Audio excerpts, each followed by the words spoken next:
Most people do not lose the compounding game because they are unlucky.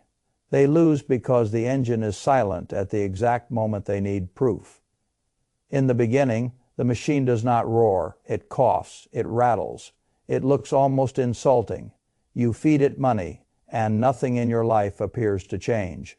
That is where the majority step back. They call the machine broken when the truth is harsher.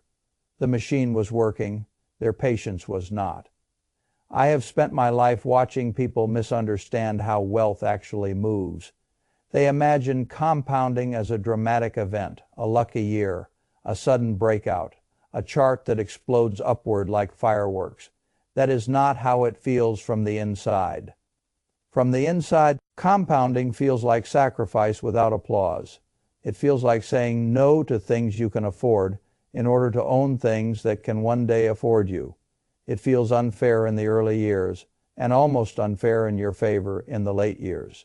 And because human beings are wired to worship immediate proof, most of them quit before the engine reaches operating temperature. That is the trap I want you to see. You think the early stage is about making money. It is not. The early stage is about surviving your own disappointment. It is about living through a period where the numbers are too small to impress anyone, including you. The first years of compounding are not a wealth test. They are a character test. They measure whether you can protect a tiny financial engine before it becomes large enough to protect you. If you miss that, you will keep making the same mistake millions of people make. You will keep demanding visible rewards from invisible work. You will plant seeds, dig them up a week later, stare at the roots, and declare that nature is a fraud. Then you will go back to a life where every dollar you earn must be earned again. I want you to picture a young man I will call Daniel.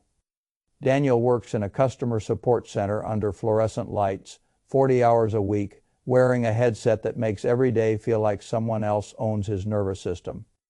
He makes about $43,000 a year before tax. After deductions, his paycheck lands at roughly $2,600 a month. Rent swallows a little over $1,100. Groceries, transport, phone service, utilities, and the routine leakage of adult life take another large bite. At the end of most months, he does not feel broke enough to panic, and he does not feel secure enough to breathe. That middle zone is dangerous. It keeps people functioning while slowly teaching them helplessness. Daniel does not hate work. He hates the math of work. He sees that every problem in his life arrives in cash. A repair bill arrives in cash. A medical surprise arrives in cash. A rent increase arrives in cash. A layoff arrives in cash. But the only thing he has built is an income stream that stops the moment he does. That is not financial strength. That is a human machine strapped directly to a billing machine. One slows down, the other does not. One day he hears an idea that lands harder than motivation ever could. Most lifetime investment growth shows up late. The spectacular part hides near the end. The first years are dull, the middle years are encouraging, and the final stretch carries a shocking amount of the total result. In other words, the period that feels least rewarding is the period that decides whether you ever reach the rewarding part at all. Now understand what that means psychologically. If the engine pays almost nothing in the beginning, then the early game is not about reward. It is about non-quit capacity. It is about building a system so ordinary and so automatic that your feelings do not get a vote every month. The poor use emotion as a financial steering wheel. The wealthy use systems. Emotion asks, "Does this feel worth it today?" A system asks, "Did the transfer happen?" One question keeps you trapped in the present. The other slowly moves you into ownership. Daniel does something that looks laughably small to anyone addicted to dramatic gestures. He opens a simple investment account and sets up an automatic purchase of a low-cost broad index fund. Not some heroic amount, not some fantasy number designed to impress a podcast host, $37 a month. That is the amount he can tolerate without feeling panic in his chest. that matters more than people think. The amount you can repeat beats the amount you can announce. A lot of people pretend to be serious for 3 weeks. They start with some ambitious target. They feel noble. They feel intense. They feel transformed. Then real life arrives. The transfer feels painful, and they shut the whole thing down. They were not building an engine.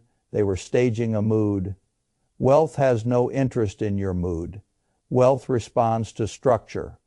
Month 1 is humiliating. Daniel watches the balance move by loose change, up a little, down a little. The account looks like a joke.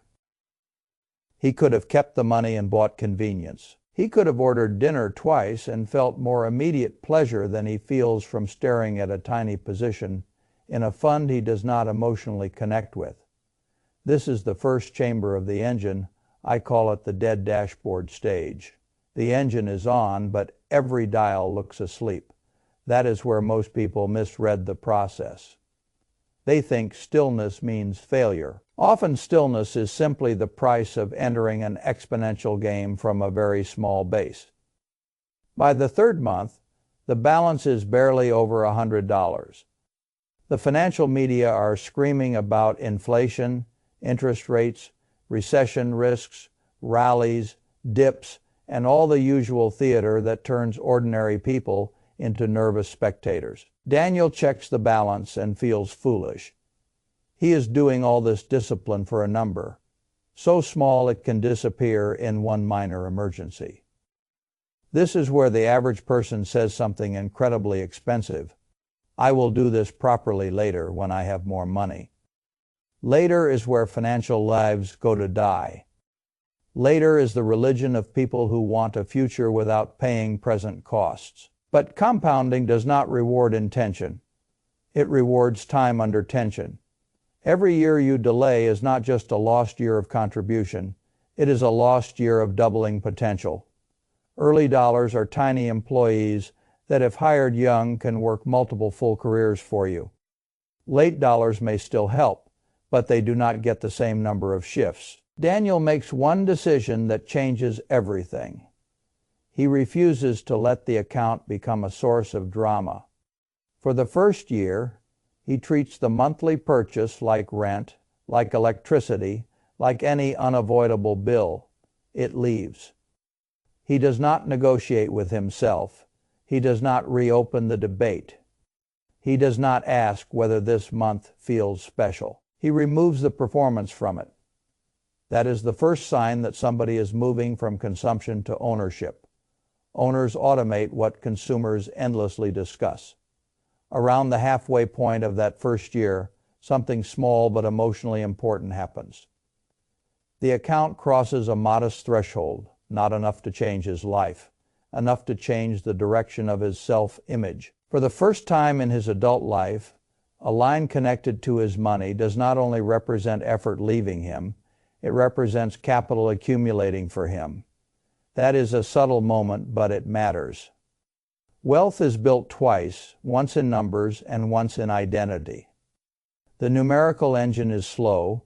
The identity engine can start much sooner if you are paying attention. Then reality punches him.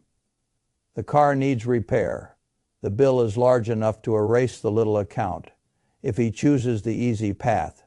This is the moment most speeches ignore. They talk about discipline in clean weather.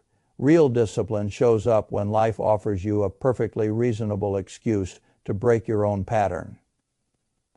Daniel could cash out the account, tell himself he will restart later, and join the giant cemetery of almost investors who once had a plan. Instead, he takes extra shifts, sells something he does not need, tightens the month, and leaves the account alone. That moment is more important than any return percentage. I call that the seed protection stage. Before an engine can grow powerful, you must teach yourself what is untouchable. People who never reach wealth usually have no sacred financial territory. Everything they own is available to be consumed by mood, surprise, vanity, or convenience. The wealthy are not wealthy because they never get tempted. They are wealthy because they fence off the assets that generate future freedom and refuse to feed them into present noise. By the end of the first year, Daniel has contributed only a few $100s. The gain is barely enough to matter on paper. If a cynic looks at his results, the cynic will laugh. A whole year of restraint for such a tiny reward. That cynic is not seeing what is really happening. The visible return is small. The invisible return is enormous. Daniel has built proof that he can pay his future self before the world finishes billing his present self. That is not a money trick. That is a power shift. In the second year, he does not suddenly become aggressive. He becomes slightly better. That is how real progress looks.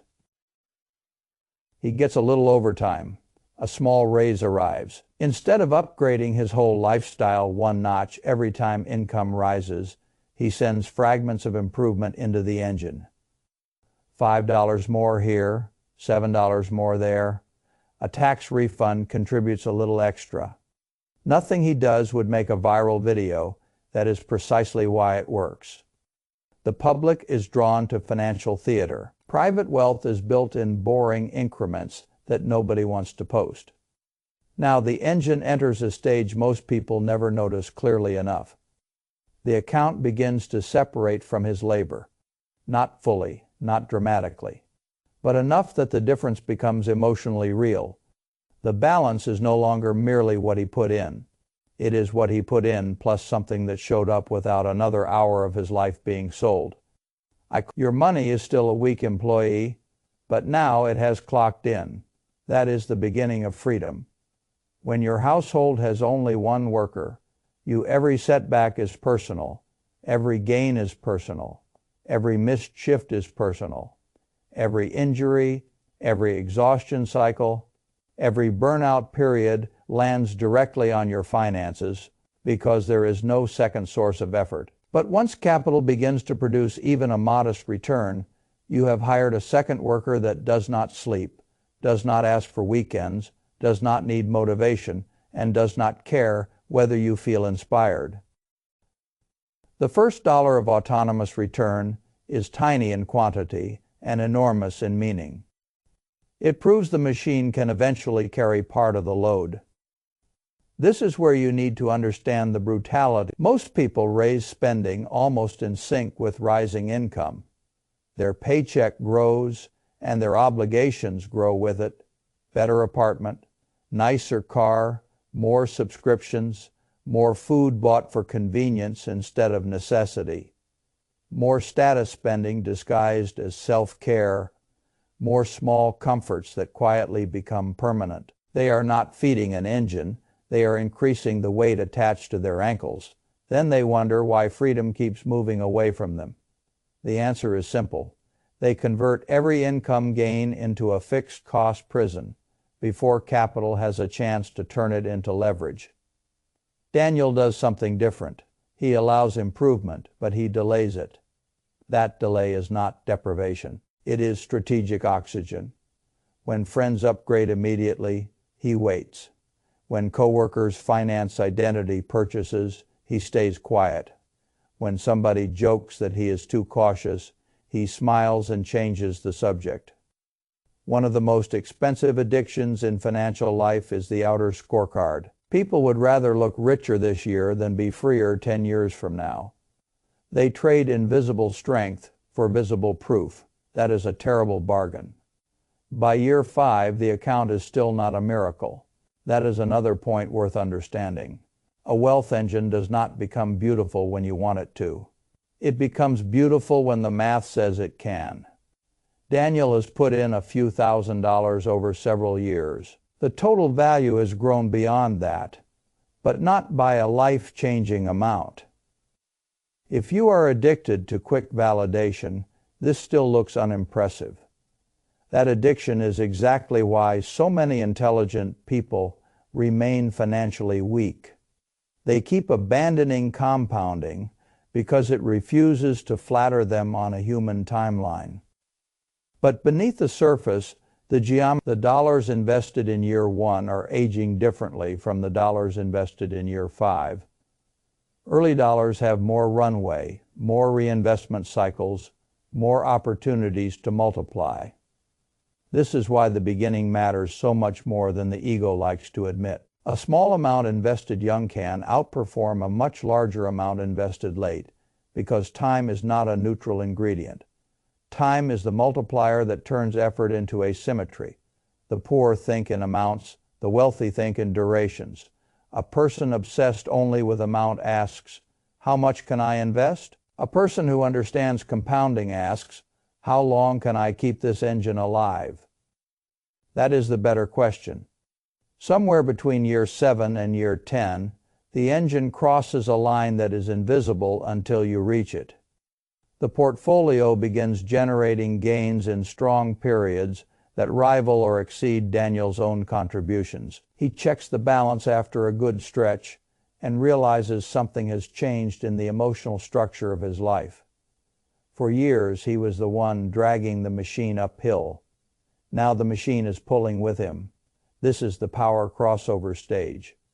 Once you feel it, you never think about money the same way again. The mathematics did not suddenly wake up that month.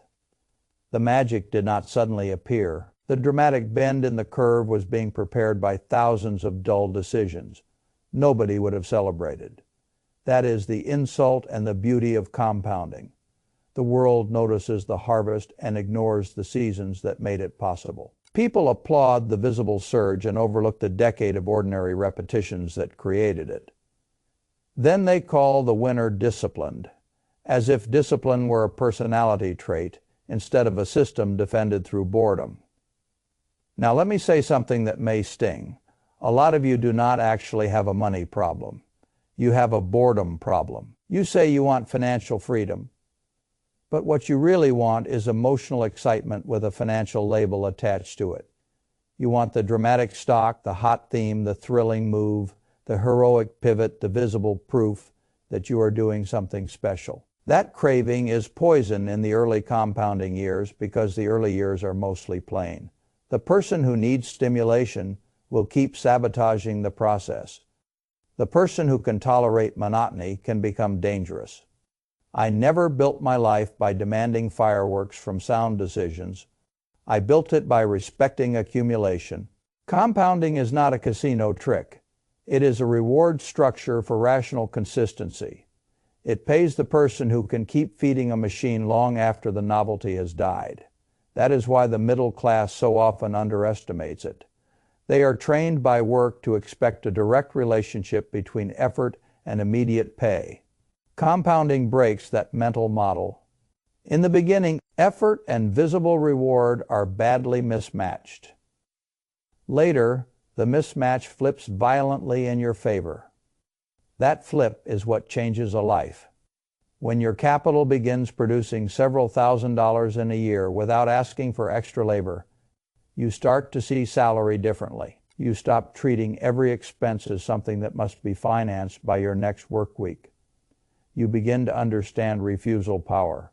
That is one of the most underrated forms of wealth in the world. Refusal power is the ability to say no without your whole life shaking. No to a humiliating boss. No to a desperate purchase. No to panic selling. No to the pressure to signal status. No to the temptation to liquidate long-term assets for short-term comfort. A person with no engine has very little refusal power because survival keeps overruling judgment.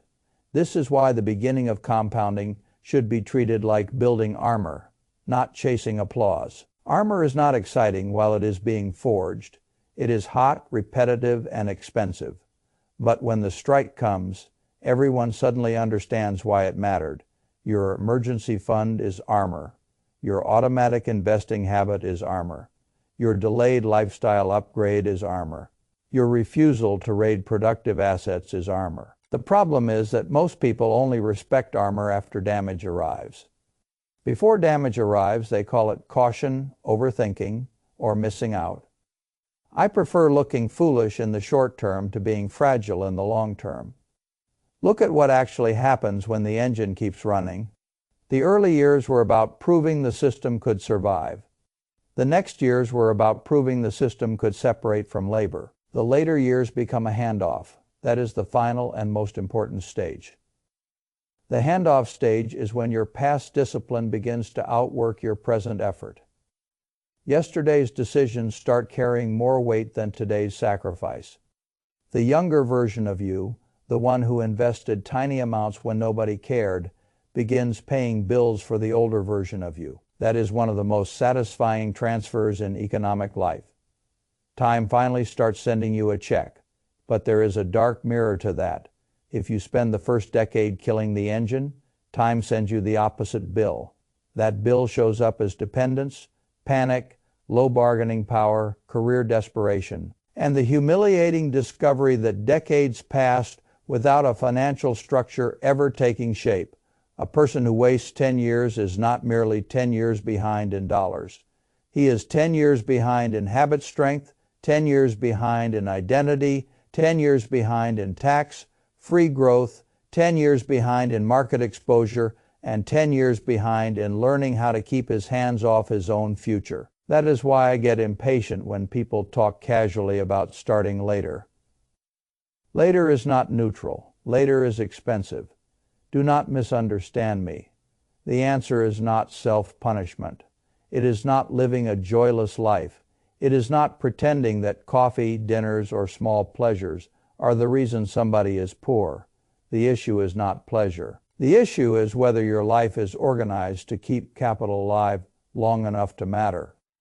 Chosen pleasures are compatible with wealth. Automatic leakage is not. Thoughtful spending is compatible with freedom. Status spending is not. A life with some enjoyment and a functioning engine beats both extremes. The joyless miser who never lives and the undisciplined spender who never owns. So what should you do if your numbers are still small? First, stop insulting small beginnings. The first deposit is not small in meaning. It is a declaration that your income will no longer be allowed to pass through you untouched. It is the moment you stop being a pure conduit for bills and start becoming an allocator of capital. That shift is foundational. Second, lower the amount if you need to, but defend the pattern. I would rather see you invest an amount so modest it bruises your ego than watch you set a proud target. You abandon 3 months later. The engine cares about continuity first and scale second. Scale can grow. Broken continuity is harder to repair because every restart teaches your brain that your own systems are temporary. Third, treat raises as opportunities to feed the engine before lifestyle has a chance to claim the cash. One of the cleanest ways to build wealth is to let your standard of investing rise faster than your standard of display. Every modest increase directed toward ownership is a vote against future dependence. Fourth, build backup around the engine so that one emergency does not force you to cannibalize it. Fragile people liquidate assets because they never built buffers. Stronger people build buffers so assets can remain assets. The goal is not merely to invest. The goal is to keep investments from being reclassified as emergency spending whenever life misbehaves. Fifth, learn to admire silence. Wealth is often silent in its construction. No one claps when you automate a transfer. No one gives you status for eating at home more often. No one celebrates the month you did not upgrade your car. But those silent decisions are exactly what allow the engine to mature. Noise belongs to spectators. Silence belongs to builders. You also need a more honest relationship with your own psychology. At month 3, you will feel silly. At year 1, you will feel underwhelmed. At year 5, you will feel mildly encouraged but still impatient. At year 10, if you hold the line, you may feel a shock that borders on disbelief because the machine will start behaving in a way your emotions were never prepared to trust in advance. That emotional sequence is normal. It is not evidence against the process. It is evidence that human intuition is poorly designed for exponential outcomes. We are built to understand straight lines. Wealth is not a straight line. It is a delayed curve.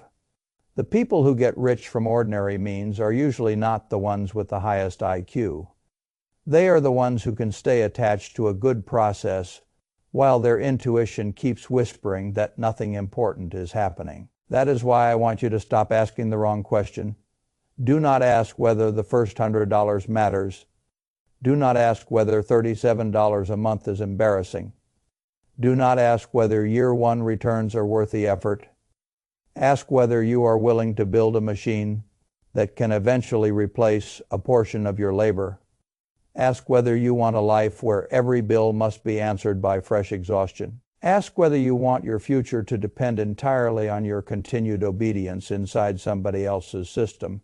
Ask whether you are building a financial structure that grows quieter and stronger with time, or whether you are still living as a highly functional servant of immediate consumption. That is the real choice. You can keep treating money as something that arrives and disappears. You can keep telling yourself you will start when your salary improves, when your stress eases, when inflation falls, when the market looks safer, when life gets less messy. Or you can accept the harder truth. The engine will never look persuasive enough for your fear in the beginning. You will have to act before the proof feels emotionally satisfying. You will have to become the kind of person who protects a dull process because you understand where dull processes lead. In the early years, compounding does not feel like freedom. It feels like discipline without applause. In the middle years, it starts to feel like support.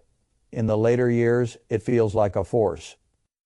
If you can survive the dead dashboard stage, defend the seed protection stage, respect the second worker stage, and hold on long enough to reach the power crossover and the handoff, the math will eventually begin doing something most people never live long enough financially to see. Your past self will start carrying your present self. Your capital will begin answering problems before your labor has to. And one morning you will look at the numbers and understand something that cannot be taught to people who quit early. The engine was never dead. That is your test now. Not whether you can predict markets, not whether you can find a glamorous investment, not whether you can impress anyone with a temporary burst of enthusiasm. The test is whether you can build, protect, and keep feeding a quiet machine long enough for it to stop asking for faith and start returning power. Most people will not decide whether you are one of them.